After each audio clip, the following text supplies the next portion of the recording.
80s teens love these films. Now it's your turn. Sorry, hon. Oh my God. Don't worry, it's only wine. Welcome to MsMojo, and today we'll be counting down our picks for the top 10 teen movies from the 1980s. Hi, Bill. Want a ride? Sure, Missy. Mom. Before we begin, we publish new content every day, so be sure to subscribe to our channel and ring the bell to get notified about our latest videos.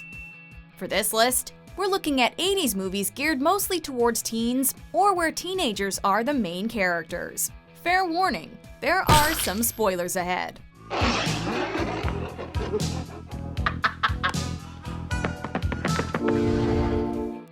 Number 10, Risky Business.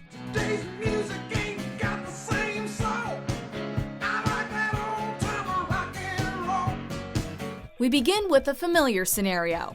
Joel's parents are out of town, so their hardworking son decides to play hard while they're away.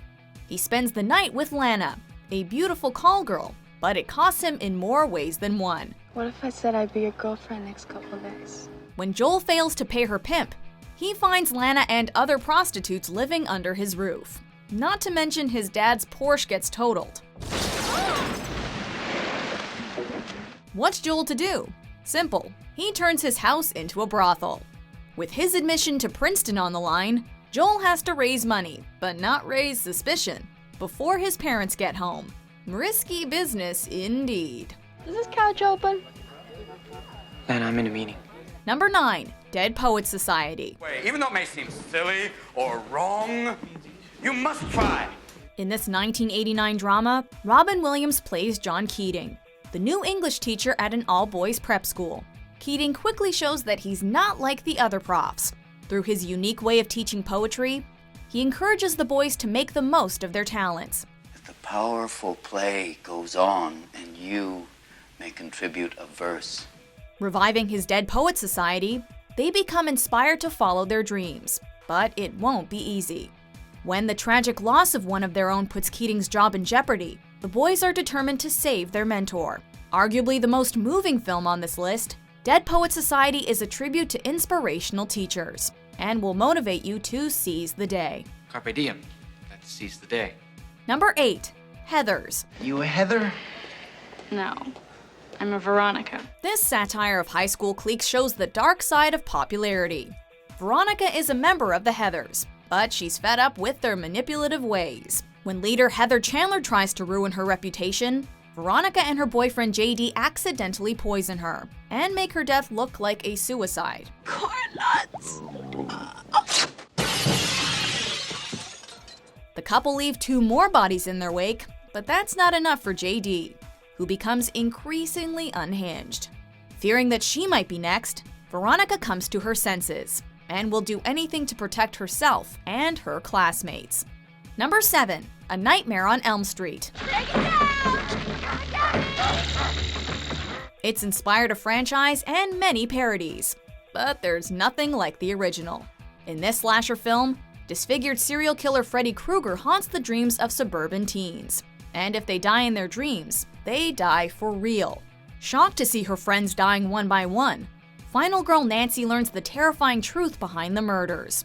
The teen's parents killed Freddy out of revenge, and now he's out for blood himself. He's dead, honey, because Mommy killed him. As Freddy sets his sights on Nancy, she's bent on defeating him once and for all.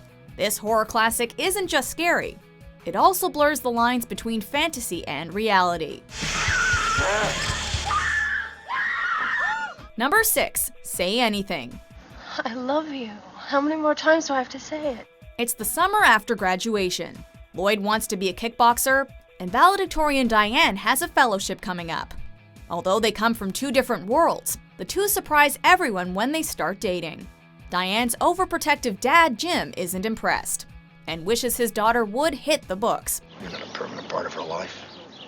You're a distraction. Putting her studies and Jim's wishes first, Diane abruptly dumps Lloyd. Jim turns out to be not so trustworthy, however. As he faces jail time, Diane finally decides her future for herself, and Lloyd will say and do anything to win her back. Holding that boombox sure was worth it. All my instincts,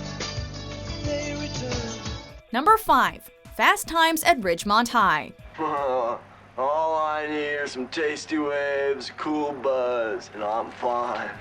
Based on a book by Cameron Crowe, this teen comedy gives us an inside look at the lives of high school students.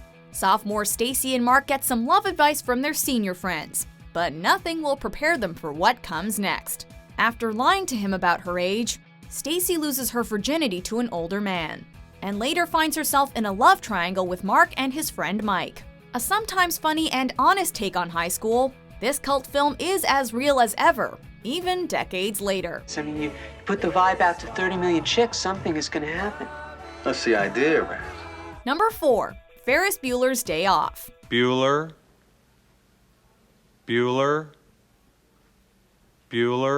High school senior Ferris Bueller pretends he's sick so he can skip class.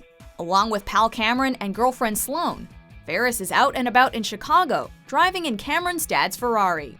What could possibly go wrong? For one, Ferris's sister and his principal will do whatever it takes to uncover the truth, even if it means breaking the law. In a nutshell, I hate my brother. How's that? That's cool. And as his eventful day off draws to a close, Ferris has to race home and act like nothing happened. A hilarious movie for sure, but also one that reminds us that fun can sometimes come before all else. Life moves pretty fast. If you don't stop and look around once in a while, you could miss it. Number 3. 16 Candles. Jake, you're not gonna believe this, but I had this very bizarre dream and you were in it. Molly Ringwald gave us major prom goals in Pretty in Pink, but we've got to say that we prefer this chick flick where she plays Samantha Baker, whose Sweet 16 is anything but. Sam's family is so busy preparing for her sister's wedding that they completely forget about her birthday. It doesn't help that she's in a love triangle. I swear to God, this has got to be a joke. She's crushing hard on high school senior Jake Ryan, while geeky Ted is interested in her.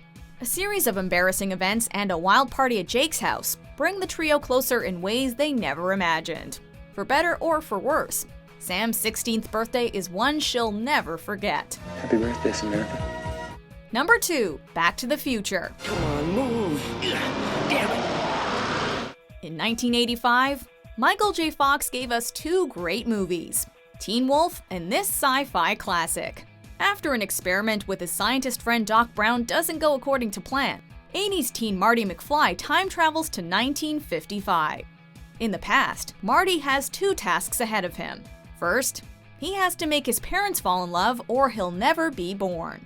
Second, without plutonium to power the DeLorean, he has to find his way back to the future.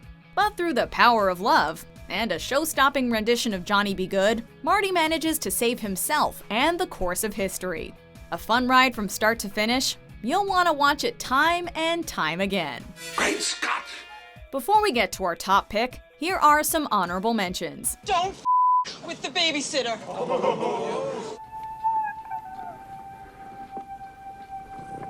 You're kidding. No jazz before the rumble. You know the rules, Ape-Face. We know. I want to talk to you. Number 1. The Breakfast Club. Eat my shorts. What was that? Eat my shorts. In this beloved 80s film, 5 teens from different social circles have to spend their Saturday in detention together. They butt heads at first, but find a common enemy in the overbearing assistant principal Vernon, who expects them to stay in the library and do as they're told. Not if they can help it. What was that ruckus? As the group opens up to each other, they realize that they're not so different after all. Each teen has their cross to bear, and finds comfort in knowing they're not alone. Funny and touching all at once, The Breakfast Club teaches us to shatter stereotypes. We were all pretty bizarre. Some of us are just better at hiding it, that's all. Do you agree with our picks? Check out these other great clips from MsMojo and subscribe for new videos every day.